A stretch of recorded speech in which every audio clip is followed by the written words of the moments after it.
அத்தியாயம் 8. ChatGPT போன்ற AI கருவிகளை பயன்படுத்தி ஒரு முழுமையான மின் புத்தகத்தை எப்படி உருவாக்கலாம்? விரிவான விளக்கம். முன்பு ஒரு புத்தகத்தை எழுதுவது மிகவும் நேரம் எடுத்துக்கொள்ளும் வேலை. ஒரு எழுத்தாளர் ஆராய்ச்சி செய்ய வேண்டும், குறிப்புகள் எழுத வேண்டும், பல முறை திருத்த வேண்டும். இதனால் ஒரு புத்தகத்தை எழுத பல மாதங்கள் அல்லது சில சமயம் பல ஆண்டுகள் கூட ஆகும். ஆனால் இன்றைய AI காலத்தில் இந்த நிலைமைகள் மாறி வருகின்றன.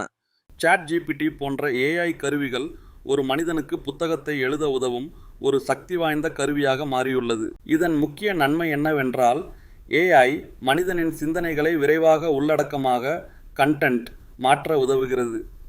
ஒரு மனிதன் தனது அறிவு மற்றும் அனுபவத்தை தெளிவாக விளக்கினால், AI அதை கட்டமைப்பான உரையாக, அத்தியாயங்களாக, வழிகாட்டியாக மாற்றி உருவாக்க முடியும்.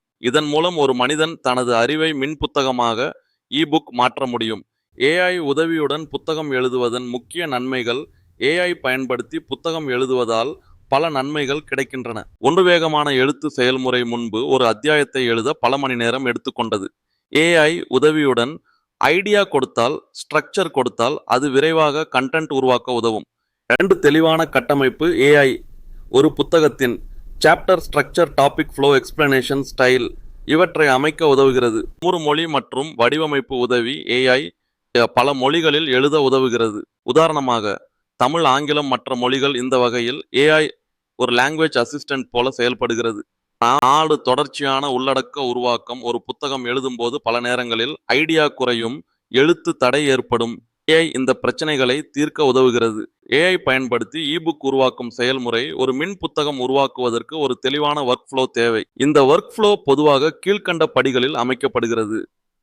ஸ்டெப் 1, புத்தகத்தின் மைய கருத்தை தீர்மானிக்க. முதலில் புத்தகத்தின் முக்கிய கருத்தை தெளிவாக அமைக்க வேண்டும். உதாரணமாக மன வளர்ச்சி, தொழில் வளர்ச்சி, பயன்பாடு. இந்த புத்தகத்தில் mind understanding plus quantum agent AI என்பதே மையக்கருத்து. ஸ்டெப் 2, அத்தியாய கட்டமைப்பு உருவாக்க. புத்தகத்தை பல அத்தியாயங்களாக பிரிக்க வேண்டும். ஒவ்வொரு அத்தியாயமும் ஒரு முக்கிய கேள்வியை அடிப்படையாக கொண்டிருக்க வேண்டும். அந்த கேள்விக்கு விரிவான விளக்கம் தர வேண்டும். ஸ்டெப் 3, AI ப்ராம்ப்ட்ஸ் உருவாக்க. AI கருவிகள் சரியான அவுட்புட் தர வேண்டும் என்றால் சரியான ப்ராம்ப்ட் தேவை.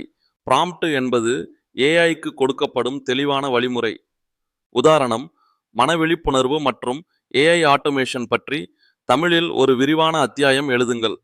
இந்த ப்ராம்ப்ட் மூலம் AI ஒரு ஸ்ட்ரக்சர்ட் கண்டென்ட் உருவாக்க முடியும். ஸ்டெப் 4, உள்ளடக்கத்தை திருத்துதல். AI உருவாக்கிய கண்டென்ட்டை மனிதன் மறுபடியும் படித்து தெளிவாக்க வேண்டும். தேவையான இடங்களில் மாற்றங்கள் செய்ய வேண்டும். தனது அனுபவங்களை சேர்க்க வேண்டும். ஸ்டெப் 5, புத்தகத்தை வடிவமைத்தல். அனைத்து அத்தியாயங்களும் முடிந்த பிறகு புத்தகத்தை சாப்டர் ஃபார்மேட், ஹெட்டிங்ஸ், லேஅவுட் இவற்றுடன் வடிவமைக்க வேண்டும். AI மற்றும் அறிவு பகிர்வு. AI பயன்படுத்தி ஒரு மனிதன் தனது அறிவை டிஜிட்டல் வடிவில் பகிர முடியும். இதன் மூலம் eBooks, online courses, digital guides உருவாக்க முடியும். இந்த வகையில் AI ஒரு நாலேஜ் மல்டிப்ளையராக செயல்படுகிறது. அதாவது ஒரு மனிதனின் அறிவை பலரிடம் வேகமாக பகிர உதவுகிறது. செயல்முறை பட்டியல், ஆக்ஷன் பிளான்.